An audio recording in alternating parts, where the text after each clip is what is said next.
প্রাতে বেজে উঠেছে আলোক মঞ্জির। ধরণীর বহিরাকাশে অন্তরিত মেঘমালা, প্রকৃতির অন্তরাকাশে জাগরিত জ্যোতির্ময়ী জগন্মাতার আগমন বার্তা। বছর বছর আশ্বিনে মহালয়ার পুণ্যস্রোত বাতাসে ভেসে যায়। কাশফুলেরা ঢেউ তোলে মাঠের পর মাঠ জুড়ে। বছর বছর ঢাকিরা ঢাক বাজায়। আলোয় আলোয় ভরে ওঠে গ্রাম শহর মফস্বল। নতুন আনন্দে হাসিতে গানে মেতে ওঠে দেশ।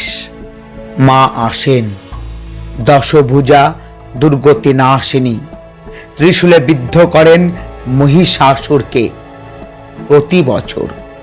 কিন্তু অসুর মরে না, মরেও মরে না। প্রতি বছর আবার বেঁচে ওঠে। আবার মা জগৎ জননীকে ত্রিশূল হাতে ভীষণ প্রচণ্ডা রূপে জাগ্রত হতে হয়। আবার মহিষাসুরের বুকে গেঁথে যায় ত্রিশূল, তবুও মরে না অসুর। আসলে বছরের 4 দিন আমরা মা দুর্গাকে ডাকি, বাকি 361 দিন অসুরের সঙ্গেই থাকি। তাদের সামনে মাথা নিচু করি, তাদের আস্ফালনকে ভয় পাই, তাদের ধ্বংস ও সন্ত্রাসকে সমীহ করি। তাদের ভয়ে আমরা কুঁকড়ে থাকি। বছর বছর তাই অসুররা মরেও মরে না, ফের বেঁচে ওঠে, বারবার বেঁচে ওঠে।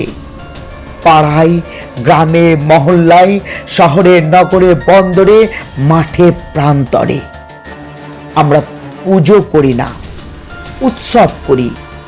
আমরা মন্ত্র বলি না, উল্লাস করি।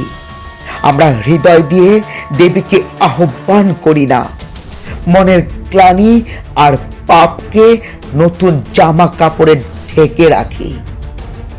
তাই প্যান্ডেলে প্যান্ডেলে বছর বছর প্রতিমা আসে, মা আসেন না। তাই অসুরও মরে না।